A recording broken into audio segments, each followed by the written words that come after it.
Tahimik ang umaga. Marahang gumigising ang mundo, pero alam natin may mga araw na kahit maliwanag na sa labas, madilim pa rin sa loob. Sa dami ng iniisip, minsan ang unang hinihingi natin sa Diyos ay, Panginoon, bigyan mo po ako ng kapayapaan. At ngayon, sa mismong sandaling ito, naniniwala kong hindi ka nagkataong nandito. Ang Diyos, ang ating lakas at kanlungan, handang saklolo sa panahon ng kaguluhan. Awit 46:1. Kaya bago pa dumami ang ingay sa paligid, lumapit ka muna sa Kanya. Damhin mo ang presensya Niya, dahil kahit gaano kahirap ang araw, may kapayapaang ibinubulong ang Diyos sa puso mo ngayon. Huminga ka ng malalim, dahil ngayong umaga, may gustong sabihin si Lord sa iyo. Maraming beses, gumigising tayo na may dalang bigat sa puso, hindi dahil sa lungkot kundi dahil sa pananabik.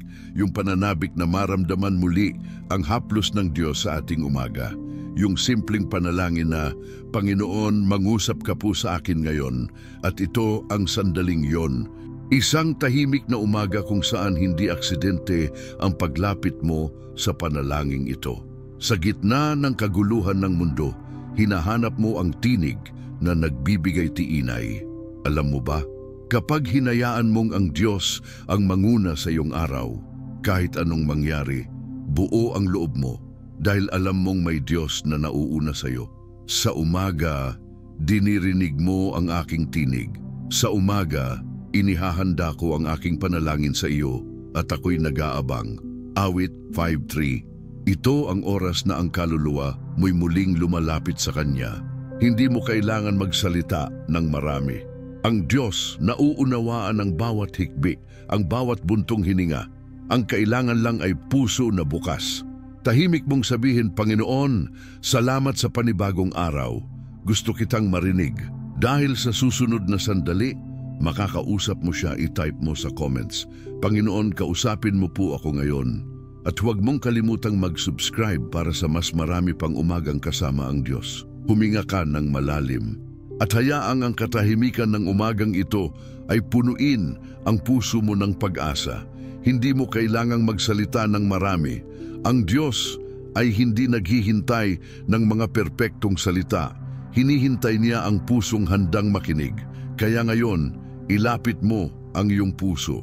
Ilagay mo sa harap niya ang lahat ng iniisip mo, ang mabibigat mong dalahin, ang hindi mo masabi kahit kanino, ang mga dasal na parang wala ng tinig. Dalhin mo lahat sa presensya ng Diyos. Panginoon, aming Ama, narito po kami ngayon, lumalapit sa iyong trono ng biyaya. Salamat sa panibagong araw na binigay mo. Salamat sa panibagong pagkakataong marinig ka at maranasan ka. Sa mga oras na ito, itinataas ko ang aking puso, puno man ng pagod, pero umaasa. Inaalay ko ang aking umaga, ang aking lakas, ang aking buong araw sa iyo. Panginoon, tanggalin mo po ang anumang hadlang sa pakikipag-ugnayan ko sa iyo. Linisin mo ang isip ko sa mga takot, sa mga alinlangan, sa mga boses ng mundo. Hayaang ang iyong tinig lamang ang marinig ko. Ang Panginoon ay malapit sa lahat ng tumatawag sa Kanya, sa lahat ng tumatawag sa Kanya sa katotohanan. Awit 145:18. Kaya ngayong umaga, ito ang panalangin ko. Panginoon, bigyan mo po ako ng kapayapaang hindi kayang sirain ng mundo, yung kapayapaang hindi nakadepende sa sitwasyon, yung kapayapaang galing lamang sa iyo. Panginoon, ihip ng iyong espiritu ang maglinis sa akin. Hipuin mo po ang puso ko. Punuin mo ng kapayapaan ang loob ko. Linisin mo ang damdamin ko sa galit, sa pagdududa, sa hinanakit. Palitan mo ito ng pagmamahal, ng pagpapatawad, ng pananampalataya.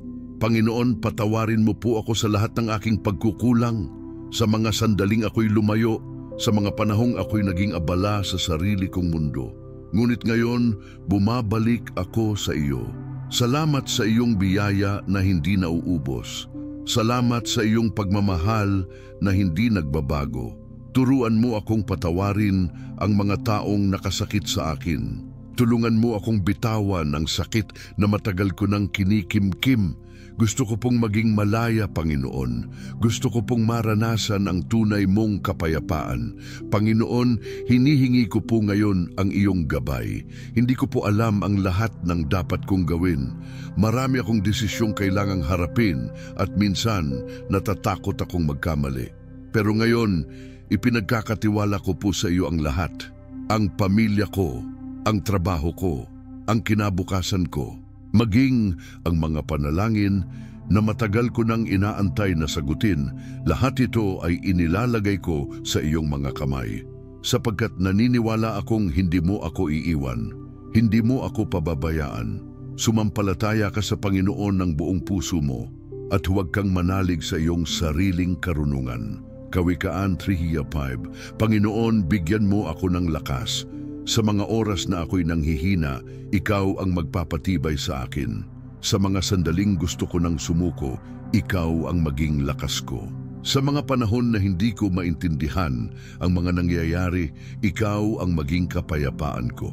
Sa mga araw na parang walang kasagutan, turuan mo akong maghintay ng may pananampalataya. Sa oras na ito, ipinapanalangin ko rin ang mga taong nanonood ng video na ito. Hipuin mo po sila ngayon, Panginoon. Naway maramdaman nila ang iyong presensya kahit nasaan man sila. Iparamdam mo sa kanila na hindi sila nag-iisa, na may Diyos na nakikinig, may Diyos na sumasagot, may Diyos na nagmamahal. Panginoon, yakapin mo sila, yakapin mo kami. Sa gitna ng katahimikan, itanim mo sa puso namin ang iyong salita. Salamat, Panginoon, dahil alam naming dinirinig mo kami. Salamat sa kapayapaan na dumarating kahit hindi pa namin nakikita ang sagot. Salamat sa bagong lakas, sa bagong pag-asa, sa bagong panimula. Pinupuri ka namin, pinasasalamatan ka namin. At ngayon, pinapapasok ka namin sa araw na ito. Kayo po ang manguna, Panginoon. Kayo po ang magsalita. Kayo po ang magturo, kayo po ang magbigay ng direksyon. Kami susunod, kami magtitiwala, kami magpapasakop. At habang nagtatapos ang panalangin na ito, hindi ibig sabihin tapos na ang pakikipag-usap sa iyo. Sa halip, ito ang simula ng isang araw na kasama ka namin. Isang araw na may gabay, may direksyon, may kapayapaan. Isang araw na hindi kami naglalakad mag-isa, kundi kasama ang Diyos na buhay. Panginoon, salamat sa iyo. Sa iyo po ang lahat ng papuri, karangalan at pagsamba. Sa pangalan ni Jesus. Amen. Kung nanalangin ka rin kasama ko, i-type mo sa comments, narinig ko ang tinig ng Diyos ngayong umaga. Isulat mo rin kung anong bahagi ng panalangin ang pinakatumi mo sa puso mo. At huwag mong kalimutang mag-subscribe para sa mas marami pang panalangin ng umaga na magpapalakas sa iyo araw-araw. Patuloy nating hanapin ang presensya ng Diyos dahil sa presensya niya may kapayapaan. At ngayong ang puso mo ay nabuksan na sa presensya ng Diyos. Hayaan mong dalhin kita sa isang kwento ng pananampalataya, pasensya at kapayapaan. Isang kwento na maaaring maging refleksyon ng sariling paglalakbay mo. Isang babae sa Biblia na hindi laging narinig agad pero hindi rin tumigil sa pananalangin. Ang pangalan niya ay Ana, isang babaeng matagal nang nanalangin para sa isang bagay na tila imposibleng dumating.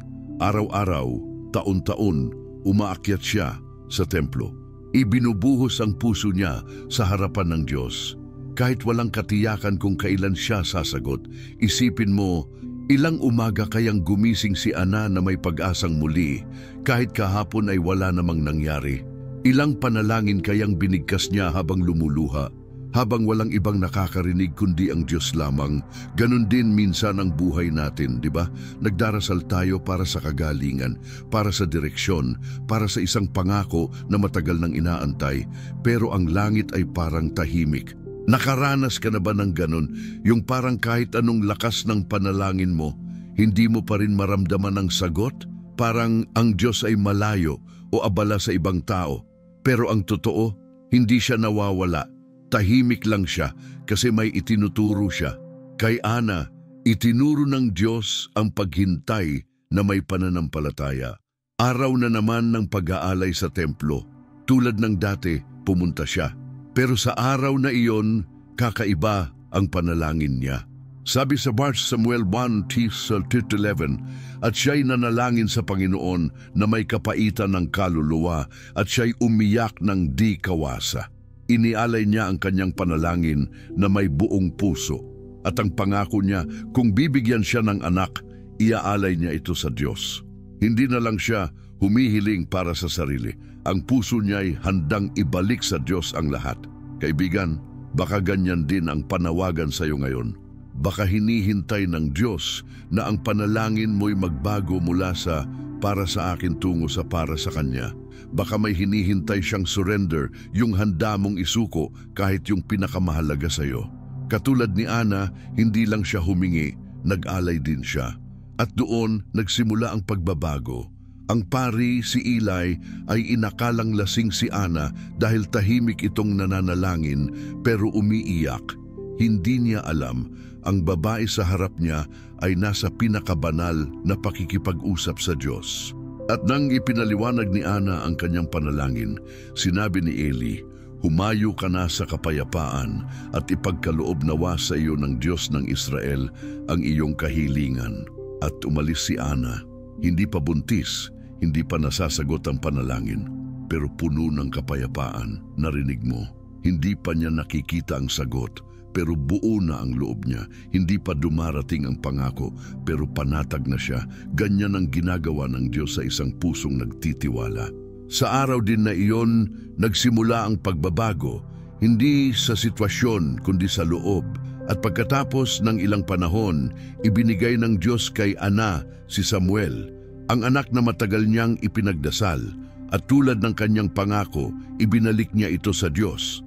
Ang kasagutan ay hindi lang para sa kanya, naging bahagi ito ng plano ng Diyos sa buong Israel. Isipin mo yun, ang isang panalangin may luha ay naging pintuan ng himala para sa buong bansa. Ganito rin ang ginagawa ng Diyos sa buhay mo. Hindi sayang ang panalangin mong may luha. Hindi sayang ang mga umagang pilit mong sinisimulan kahit masakit, kahit walang lakas. Dahil ang Diyos na tumugon kay Ana ay siya ring Diyos na nandito ngayon. At ang kapayapaan na tinanggap niya bago pa dumating ang sagot, iyon ang parehong kapayapaan na inihahandog ng Diyos sa iyo ngayon. Tanungin mo ang sarili mo, kaya mo bang umalis sa panalangin na ito na may kapayapaan kahit hindi pa tapos ang laban? Kaya mo bang maniwala na kahit wala pang sagot, may Diyos na kumikilos sa likod ng katahimikan? Kaibigan, gusto kong sabihin sa iyo, oo, kaya mo.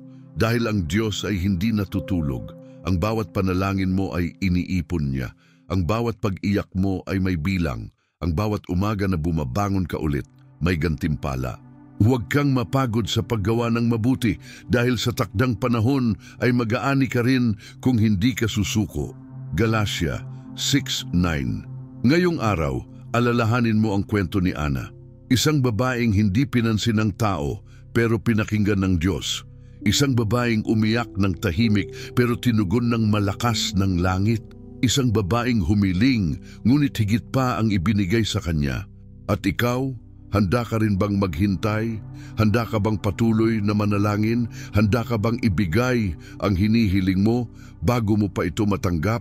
Kapag nakayanan mong sabihin, "Panginoon, kahit wala pa, nagtitiwala na ako," doon magsisimula ang kapayapaan. At mula sa kapayapaang iyon darating ang direksyon, ang lakas, ang pag-asa, ang himala. Ngayon, bago tayo tumuloy, gusto kong anyayahan ka. I-type mo sa comments, "Maghihintay ako sa sagot ng Diyos."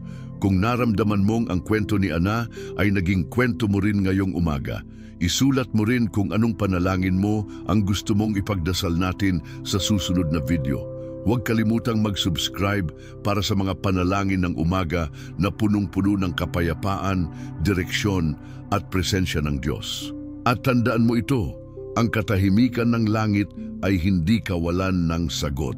Minsan, ito ang simula ng isang himala.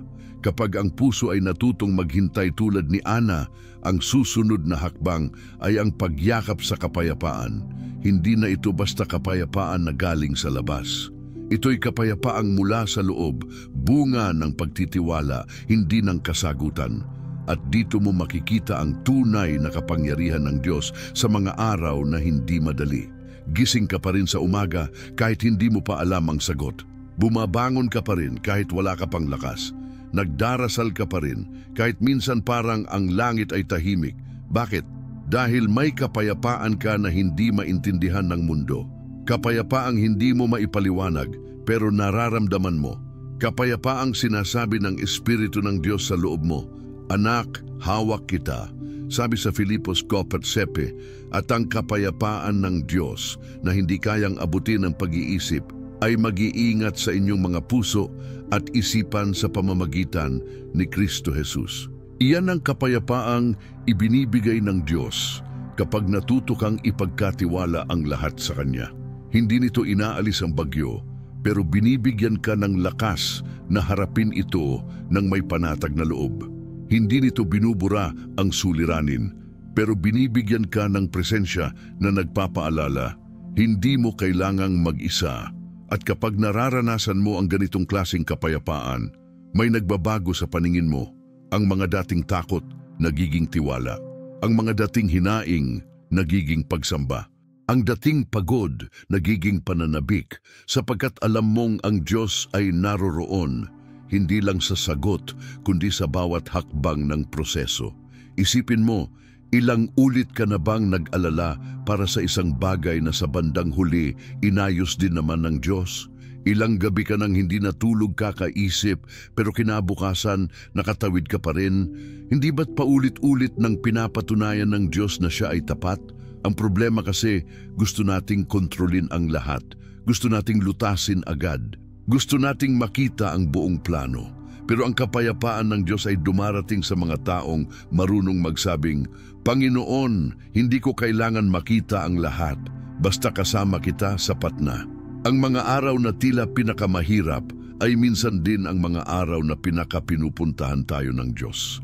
Kapag hindi mo na kayang hawakan ang lahat, doon ka tinuturuan ng Diyos na siya pala ang tunay na may hawak. At sa pagtanggap mong wala kang kontrol, doon lumalakas ang pananampalataya mo. Tandaan mo ito, hindi mo kailangang maunawaan ang lahat para magkaroon ng kapayapaan. Minsan, sapat na ang paglalakad ng may tiwala. Sapat na ang pagsasabing, "Panginoon, hindi ko alam kung saan ito tutungo, pero alam kong kasama kita." May mga umaga na ang dasal mo lang ay, "Bigyan mo ako ng lakas." At minsan, hindi iyon ibinibigay bilang lakas na mararamdaman mo agad. Ibinibigay ito sa anyo ng panibagong paghinga. Isang maliit na kilos, isang tahimik na pagtitiis, isang paalala mula sa isang kanta, isang mensahe na tulad nito.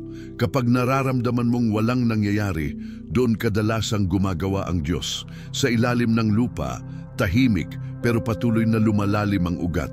Sa likod ng mga saradong pinto, may hinahandang mas malalim na plano. At kapag dumating na ang panahon, ang sagot ay lalabas. Hindi lang basta sagot, kundi sagot na may kasamang kapayapaan. Ang kapayapaan ng Diyos ay hindi parang ilaw na basta mo na lang bubuksan.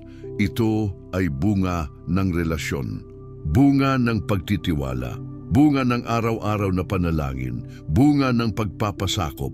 Kaya't kung gusto mong maranasan ang tunay na kapayapaan, huwag kang lumayo sa presensya niya, magtiwala ka. Kapag sinabing sumunod ka, kahit hindi mo naiintindihan. Kapag sinabing maghintay ka, kahit nakakainip. Kapag sinabing bitawan mo, kahit masakit. Dahil sa bawat hakbang ng pagsunod, may kapayapaang ibinubuhos ang Diyos. Maraming tao ang naghahanap ng kapayapaan sa tamang trabaho, tamang relasyon, tamang pera, tamang lugar. Pero sa huli, nauubos pa rin. Sapagkat ang tunay na kapayapaan ay hindi nanggagaling sa paligid mo kundi sa loob mo.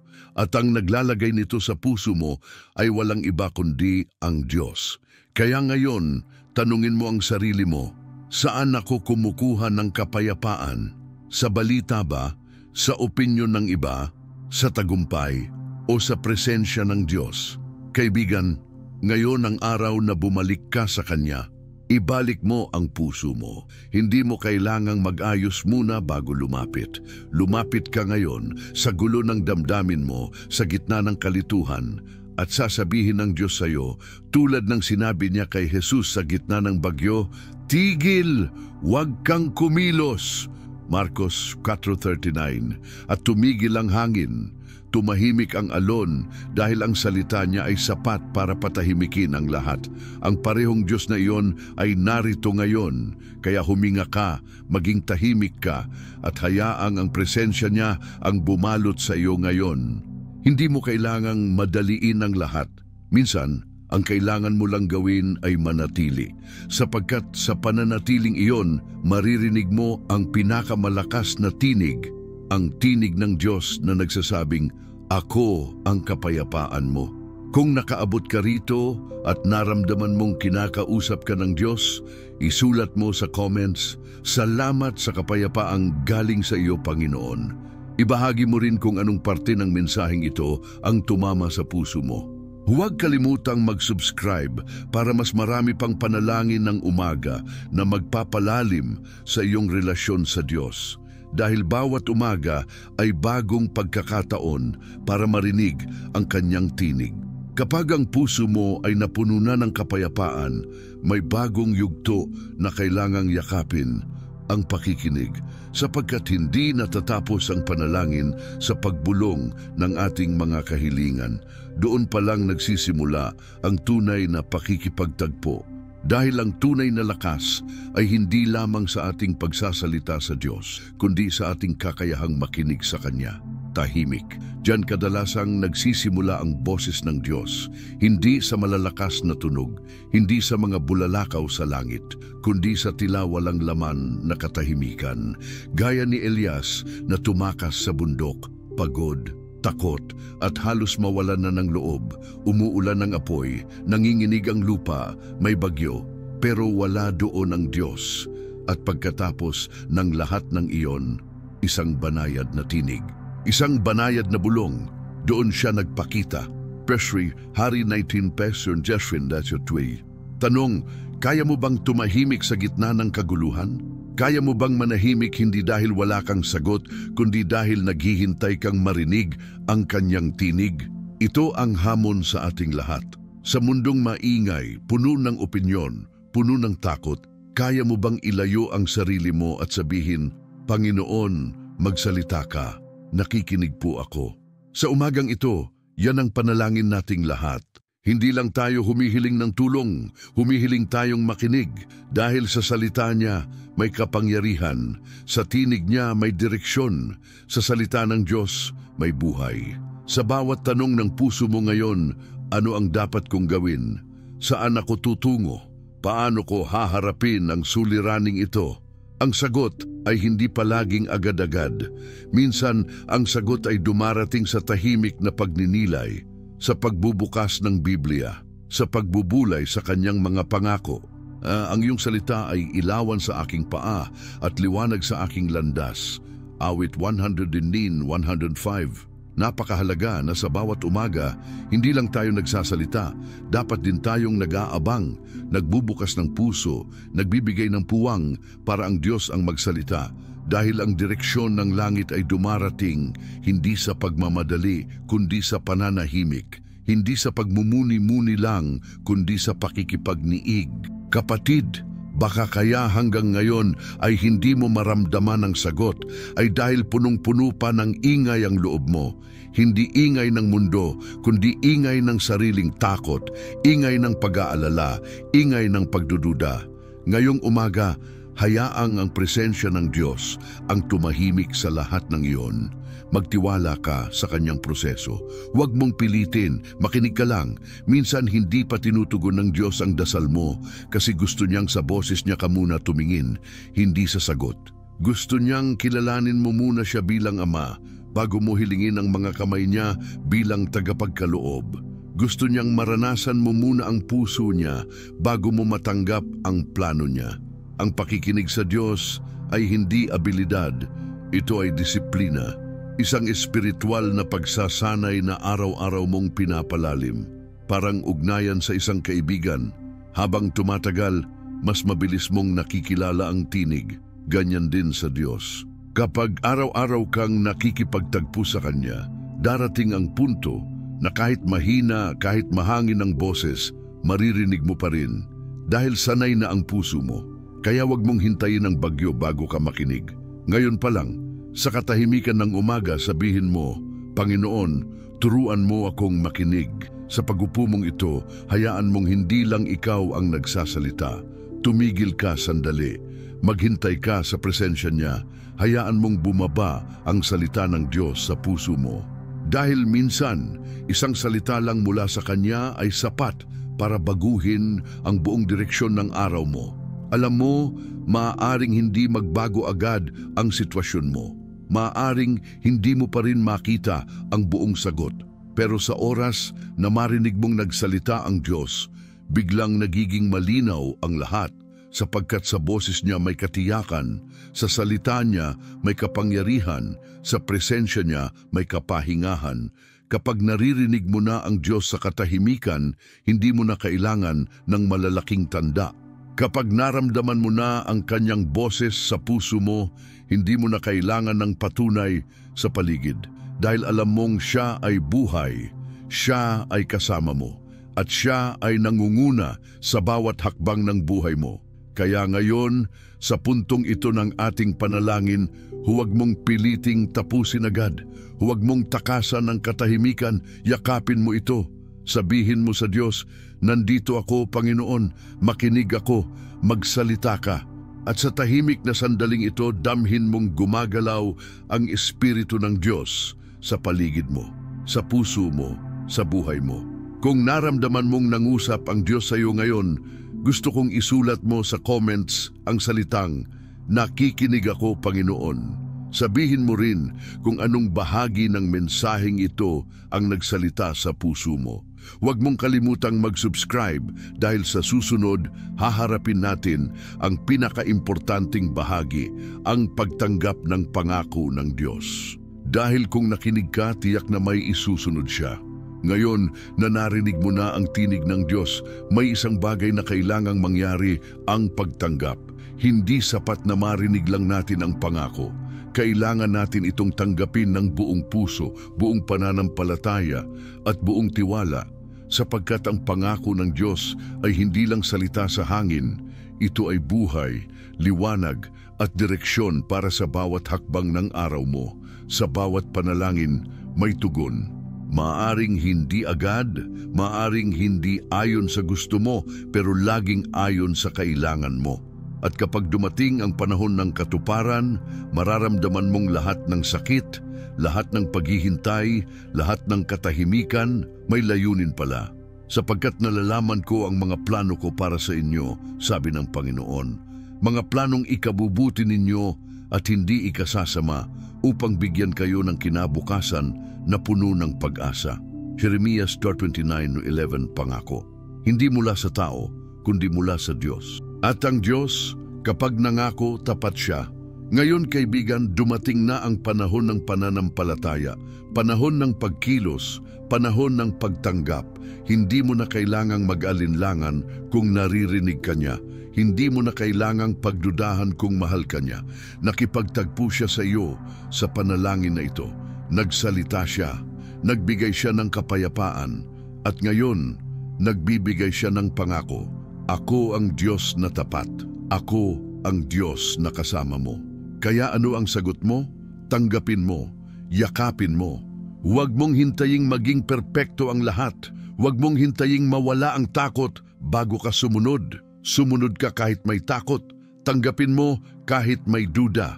Dahil sa pagtanggap na yon, doon mo mararanasan ang kapangyarihan ng Diyos na kumikilos sa likod ng mga bagay na hindi mo nakikita. Tulad ni Abraham na tinawag na umalis sa lugar na pamilyar, tumayo sa pangakong hindi pa niya nakikita. Hindi niya alam kung saan siya dadalhin, pero naniwala siya. Kaya tinawag siyang kaibigan ng Diyos. Isipin mo isang tao na simpleng sumunod, simpleng naniwala, itinuring na kaibigan ng may lalang ng langit at lupa. Tulad din ni Maria, isang dalagang walang pangalan, tinawag ng Diyos para sa isang imposibleng misyon. Isang sugo ang bumaba at nagsabing siya'y magiging ina ng tagapagligtas. Nakakatakot. Hindi niya alam kung paano. Pero ano ang sagot niya? Mangyari po sa akin ayon sa iyong salita. Udris na Lucas 1:38. Iyan ang pananampalatayang naghahayag ng pangako. Hindi mo kailangang maintindihan ang lahat. Ang kailangan lang ang pusong handang tumugon. Kaya ngayong umaga sabihin mo, Panginoon, tinatanggap ko ang pangako mo. Hindi ko man makita lahat, pero naniniwala ako. Hindi ko man hawak ang kabuuan, pero hawak mo ako. Ang Diyos ay hindi lang Diyos ng salita, siya ay Diyos ng gawa. At ang sinimulan niyang mabuti sa iyo, tatapusin niya. Ang mabuting gawa na pinasimulan ng Diyos sa inyo ay tiyak niyang tatapusin hanggang sa araw ni Kristo Jesus. Filipos 1:6. Isipin mo, ang panalangin mong ito ngayon, ang sandaling ito ng katahimikan, ng kapayapaan, ng pakikinig. Ito pala ang simula ng bagong yugto ng pananampalataya mo. Isang bagong antas, isang panibagong direksyon, isang paglalakad na mas malalim, mas matatag, mas puno ng presensya ng Diyos. At tandaan mo, hindi mo ito kailangang lakaran mag-isa. Dahil ang Diyos na kasama mo sa panalangin ay siya ring kasama mo sa pagkilos. Sa bawat desisyon mo, nariyan siya. Sa bawat luha, sa bawat hakbang, sa bawat paghinga, kasama mo siya. Ngayon, nais kitang hikayatin, huwag mong hayaang matapos dito ang pakikipagtagpo mo sa Diyos. Huwag mong hayaang ang presensyang naramdaman mo ngayon ay lumipas lang. Dalhin mo ito, isabuhay mo. Buksan mo ang Biblia mo araw-araw. Maglaan ng oras, patuloy na makinig, patuloy na tumanggap. Dahil araw-araw may bagong biyaya, araw-araw may bagong direksyon, araw-araw may bagong pangako. At sa huling bahagi ng panalangin na ito, hayaan mong iwan ko sa iyo ang panibagong sigaw ng pananampalataya. Diyos, ako'y handa ng sumunod, ako'y handa ng tumanggap, ako'y handa ng mabuhay sa ilalim ng iyong kalooban. Sabihin mo yan ngayon, isa puso mo, at kung ramdam mong tunay na nagsalita ang Diyos sa iyo sa buong video na ito, i-comment mo ngayon ang salitang, tinanggap ko ang pangako ng Diyos. I-type mo rin kung anong pangako ang hinahawakan mo ngayon para sama-sama tayong manalangin sa mga susunod. At kung hindi ka pa nakasubscribe, ngayon ang tamang oras. I-click mo na ang subscribe para araw-araw marinig mo ang mga panalangin ng umaga na tulad nito na hindi lang bumabati ng magandang araw kundi naghahatid ng tinig ng Diyos. At bago mo tapusin, may isa pang video dito sa screen na lalong magpapatibay sa iyo. I-click mo na.